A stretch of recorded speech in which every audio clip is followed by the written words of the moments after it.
Alright, Schlag Daddy, if you didn't think I thanked you for allowing me to be in your supper club, I'm going to do it now. Thank you. I appreciate it, and I'm going to uphold the what do you call it, the ideas that are in this club as they would be in the Breakfast Club. So, with that said, September 24th, I hope that everybody in the YWC, or in the IWC, or whatever the hell, go out and buy that Triple H DVD set. Thy Kingdom Come. Why it's only 3 DVDs is beyond me. It should be at least 4. Come on now. The last Stone Cold Steve Austin DVD set was 4 DVDs. So, if you're going to do that for Stone Cold, you got to at least do that for God himself. But anyway, once again, I thank you, Schlag Daddy, and now on to the review. Alright, coming after what I thought was a pretty lackluster Night of Champions pay-per-view, we got Daniel Bryan come down to the ring to start off Raw, and why not? Since he had won the WWE Championship on Sunday night. But he celebrates for a couple minutes, which is ill-gotten, by the way, I might add, with that quick count, but you knew something was going to happen. I'm surprised it didn't happen at the end of the pay-per-view, but we get it at the opening segment on Monday Night Raw because God comes out there, and he calls out Scott Armstrong, who was the referee in that match, and you kind of get what's going on here. But this was a really good opening segment. You had a great back and forth between God and Scott Armstrong and Daniel Bryan. Scott Armstrong, he's just like, oh, hey, we're busted. It's like, and it's just kind of funny how Triple H kind of twisted it around and put on Scott Armstrong and on Daniel Bryan, trying to take the title from Randy Orton, you know. And Daniel Bryan, he's just kind of there. He's really reluctant to give up his title, and so you get this nice little tug of war after Randy Orton comes down there, and Daniel Bryan gets the RKO for his trouble, and that's about the end of the segment. But it was a really good opening segment to the show, and then later on you get God talking to Scott Armstrong, and he fires his ass. He deserved it. It was a quick count, damn it. And so afterward, you have God and God Us in the back with Orton. Orton's getting all up in Steph's face, and I love how Steph brought it right back in his face, and it's like where the hell is that Randy Orton that had no morals? Where's that guy that gave me a DDT and handcuffed my husband to the ropes? It's like, I want to see that Randy Orton who would punt his own mother to be WWE champion. Or I'm just kind of paraphrasing here, but you kind of get the drift of what I'm saying. Talking about a couple of people whose losing streaks ended on Raw. Dolph Ziggler against Dean Ambrose on a rematch from Night of Champions. Non-title, he actually wins, so I guess he's off to shine that way. And then Fandango against R-Truth. Fandango actually wins. Well, his losing streak is over. Yippee! So when I heard the American Dream, Dusty Rhodes, the WWE Hall of Famer, was going to be on Monday Night Raw, baby, I got pretty excited, if you know what I mean, baby. So, he ends up coming down the ring, and he's not talking about going after Tully Blanchard in that World TV title, baby. But he's talking as himself, Virgil Runnels. And he's talking about getting Cody back in the ring, getting him rehired. And you know what this is going to do?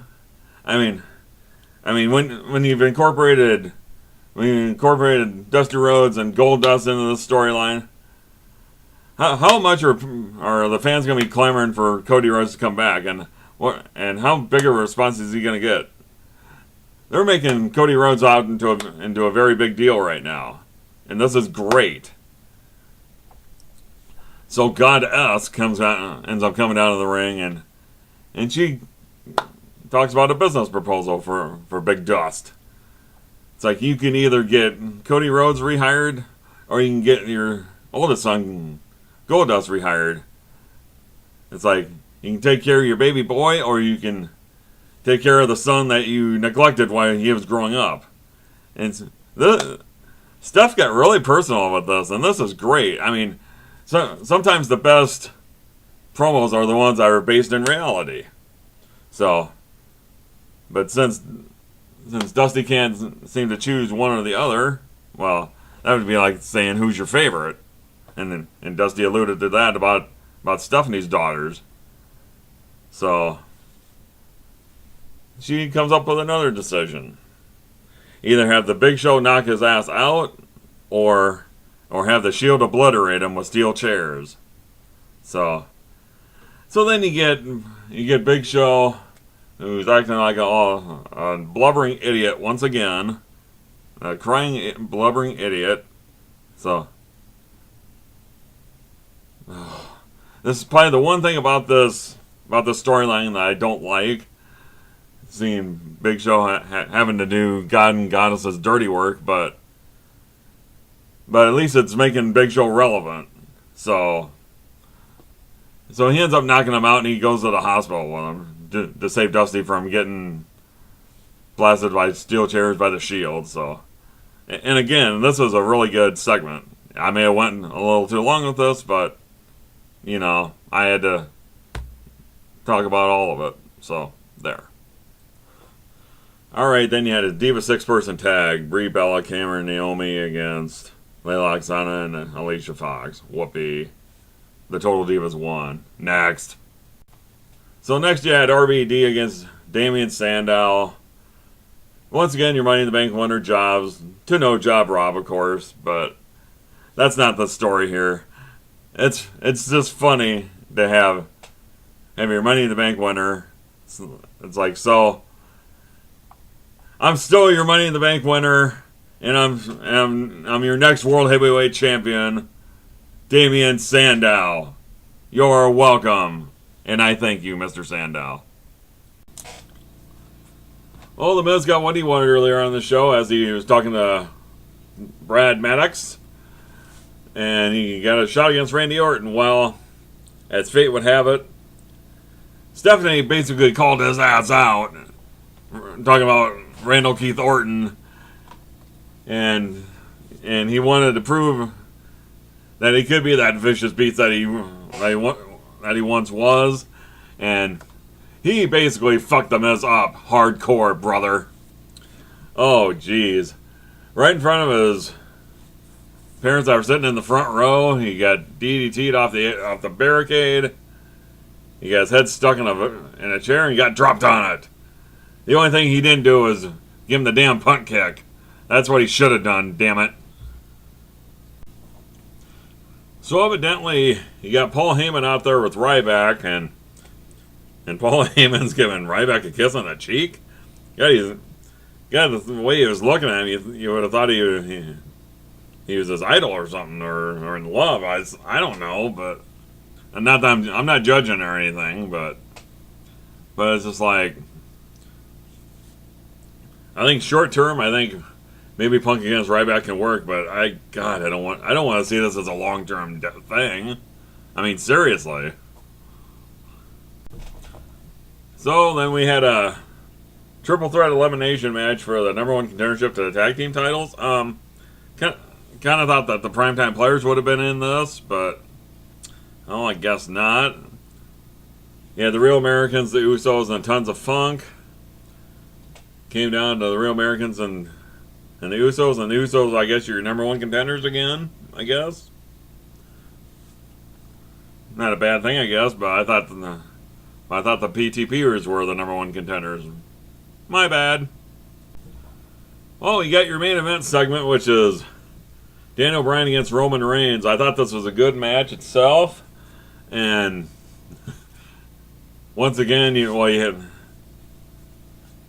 had Randall Keith Orton sitting at ringside in a lounge chair, and then obviously you had the other 2 members of the Shield out there, and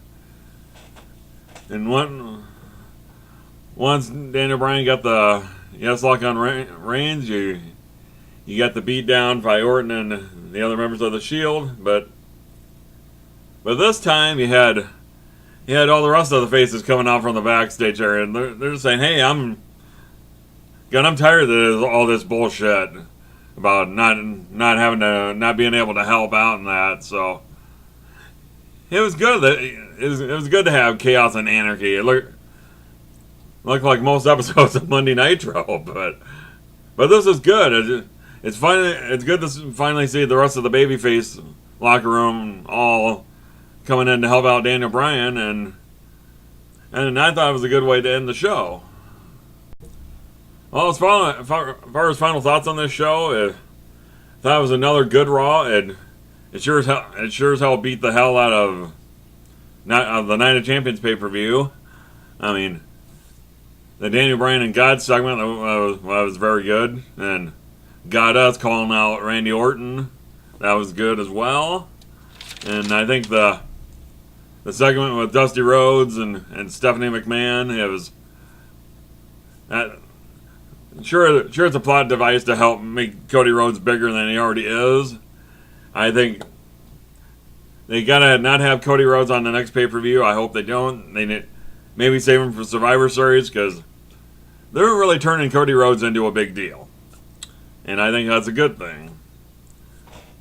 And then as far as the rest of the babyface locker room coming out to help Daniel Bryan against the Shield and Randy Orton, it'd be interesting to see what God does to all of them. Whether maybe he'll feed them all to the Shield or something, I don't know, or because he can't fire all of them.